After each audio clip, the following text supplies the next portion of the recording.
Friends, आज का जो हमारा लेसन चल रहा है वो है डीसी जनरेटर। और डीसी जनरेटर में हम लोगों ने अलग अलग इसके क्लासिफिकेशन ऑफ जनरेटर के बारे में पढ़ा। इसमें आपका प्राइम मूवर के आधार पर और दूसरा आपका उत्तेजना प्रणाली के आधार पर। यदि हम प्राइम मूवर के आधार पर बात करें तो इसमें आपका आ गया जल टरबाइन आपका जनित्र, फिर आपका आ गया वाष्प टरबाइन जनित्र, और तीसरे नंबर पर आपका आ गया था डीजल इंजन जनित्र। तो इस तरीके से प्राइम मूवर के आधार पर हो गए थे। फिर दूसरे सेकंड पर आया था हम लोगों का तो उत्तेजना प्रणाली के आधार पर आया था, और उत्तेजना प्रणाली के भी आधार पर आपके अलग अलग एक हम ग्राफ के माध्यम से हम आपको दर्शा दें कि इस तरीके से किस तरीके से हम लोगों ने पढ़ा था। एक आपका रिवाइज होते हुए आगे बढ़ते हैं। देखिए, तो इस तरीके से आप देखेंगे कि हम प्राइम मूवर के आधार पर था आपका जल टरबाइन, दूसरा था वाष्प टरबाइन, फिर तीसरा था डीजल इंजन टरबाइन थे। तो इस तरीके से प्राइम मूवर के आधार पर हो गया था। फिर उत्तेजना प्रणाली के आधार पर की बात की तो ये पृथक उत्तेजित जनरेटर की बात आई थी। फिर स्व उत्तेजित जनरेटर की बात आई थी। तो स्व उत्तेजित जनरेटर में आपके दो आपके जनरेटर थे, अस्थायी चुंबक वाले और दूसरा था वैद्युतिक चुंबक वाले।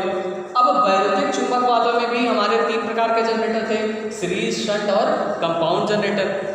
इनके साथ साथ अब हम इनके जनरेटर के वर्गीकरण के बारे में पढ़ा, इनके बारे में अच्छी जानकारी ग्रहण की पिछली क्लास में। अब इनके लॉसेस के बारे में जानते हैं कि जब हमारा जनरेटर जो होता है, हमने जब परिभाषा में पढ़ा कि यांत्रिक ऊर्जा को वैद्युतिक ऊर्जा में बदलने का जो हमारा मशीन है, माध्यम है, वो आपका जनरेटर कहलाया। अब हमारा जब यांत्रिक ऊर्जा से वैद्युतिक ऊर्जा में बदलना जाता है तो उसमें कौन कौन से लॉसेस होते हैं, यानी कौन कौन सी हानियां होती हैं जिससे हमारे जो है जनरेटर में लॉस बढ़ते जाते हैं। तो देखिए, जानते हैं कि क्या क्या होता है इसमें। अब हम आपको बताते हैं लॉसेस इन आपके डीसी जनरेटर, यानी कि डीसी जनरेटरों में क्षतियाँ।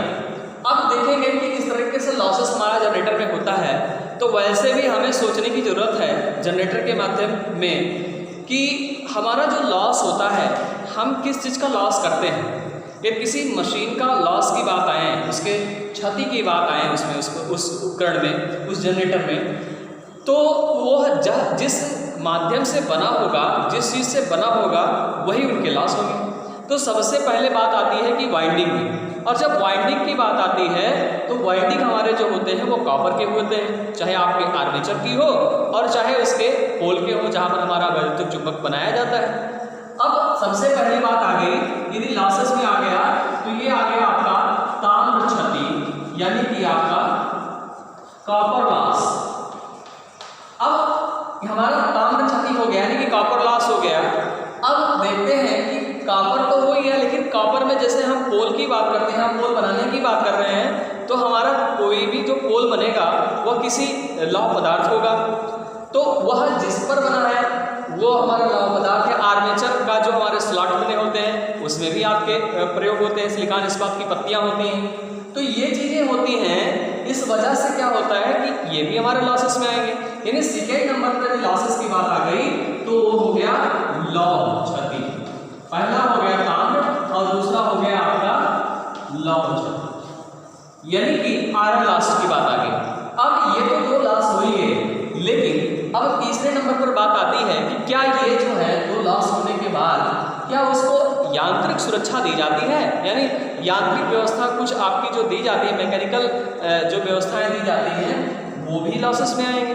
यानी तीसरे नंबर पर आपका आता है जिन चीज़ों से वो मिलकर बना है, ये आपका हो गया यांत्रिक क्षति, यानी मैकेनिकल लॉस, यांत्रिक क्षति, यानी कि आपका मैकेनिकल लॉस। तो इस तरीके से देखेंगे आपका पहला कॉपर और दूसरा आयरन लॉस और तीसरा मैकेनिकल आपका लॉस बढ़ जाता है। तो ये हमारे हो गए कॉपर लॉस, आयरन लॉस और मैकेनिकल लॉस की बात होगी। अब इसमें बात आती है, सबसे पहले बात करते हैं ताम्र क्षति की बात करते हैं। अब ताम्र क्षति हमारा ये कहाँ कहाँ पर होता है, इस बात को भी ध्यान रखना पड़ेगा। तो सबसे पहला हमने आपको बताया कि आर्मेचर में जो वाइंडिंग की हुई है वो आपका हो गया आर्मेचर का, तो वहाँ पर भी कॉपर लॉस होगा। अब फील्ड वाइंडिंग की। तो फील्ड वाइंडिंग में भी आपका क्या होगा, लॉस होगा। यानी जहां पर आपके दो जगहों पर आपके कॉपर थे, एक तो फील्ड वाइंडिंग जो की गई है वहां पर, और दूसरा आपका आर्मेचर में जो किया गया है उसमें। तो इनके लोड बढ़ता है तो इसमें प्रतिरोध का मान भी बढ़ता है, इसकी वजह से हमारे तांबे क्षति के मान भी हमारे बढ़ते जाते हैं। तो देखिए इसमें कौन कौन से लॉसेस होते हैं इनके बारे में जाना। तो देखिए अब ताम्र क्षति की बात की जाती है तो इसमें तो इस तरीके से हमने लिख दिया आपके लिए, आर्मेचर प्लस फील्ड वाइंडिंग की जो लॉस होती है, क्षति होती है, वो आपके ताम्र क्षति के अंतर्गत आती है, और यह लोड के साथ साथ इसका परिवर्तन होता रहता है। अब यदि आर्मेचर की बात आती है तो इसको भी हम अलग अलग कर लेते हैं। एक तो आ गया आपका आर्मेचर क्षति, दूसरा आपका हो गया, दूसरा जो आता है वो आपका है शंट फील्ड क्षति, शंट फील्ड क्षति, और तीसरा आपका जो आएगा वो सीरीज फील्ड होगा, सीरीज फील्ड होगा, और चौथा आपका होता है जो इंटरपोल। इंटरपोल जो होते हैं उसमें भी आपका होता है, इंटरपोल का भी होता है, इंटरपोल आपकी लॉस होते हैं, जिनकी क्षति जो होती है। अब ये आर्मेचर की बात करें, यदि लॉस की बात करें यहाँ पर कॉपर की, तब यहाँ पर भी एक सूत्र तो देखेंगे यहाँ पर, तो ये आर्मेचर क्षति की लॉस की बात करी जाएगी तो वहाँ पर भी हम आई स्क्वायर आर से देख लेते हैं, आई स्क्वायर आर ए आर्मेचर का प्रतिरोध जो जिसके कारण से आपका होगा। दूसरे में होगा आई स्क्वायर तो होगा ही, लेकिन यहाँ पर शंट है इस नाते आर एस एच, यहाँ भी लिख सकते हो एस एच, यानी कि शंट का।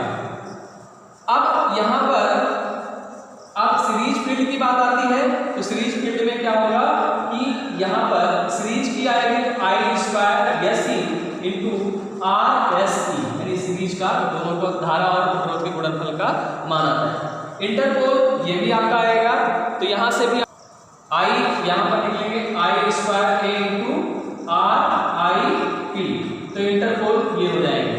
अब इसमें यदि हम बात करें आर्मेचर की तो इसमें भी आपका जो तो देखेंगे कि जो आर्मेचर लॉस होता है वो कुल क्षति जितनी होती है, जितने भी लॉस होता है उसका 30 से 40% होता है। लेकिन शंट फील्ड की छत की बात की जाए या हमारे सीरीज फील्ड की छत की बात की जाए, लॉस की बात की जाए, तो वह 20 से 35% की हमारे लॉसेस होते हैं। तो इस तरीके से हमारे यदि हम सिर्फ ताम्र क्षति यानी कि कॉपर लॉस की बात करते हैं तो इतने हमारे लॉसेस इसमें बढ़ जाते हैं। अब अगले नंबर पर आता है आपका लौह क्षति यानी कि आयरन लॉस, और फिर इसके बाद आता है आपकी यांत्रिक क्षति। इसके बारे में भी आपसे चर्चा करेंगे। अभी फिलहाल इन चीज़ों को समझिएगा, पढ़िएगा, और जहाँ पर भी आपको कहीं पर कोई दिक्कत आती है तो उसको फिर पूछने का प्रयास करिएगा। तो अगली क्लास में हम आपको और भी चीज़ें बताएंगे इन लॉसेस से जुड़ी हुई और भी चीज़ें। Thank you.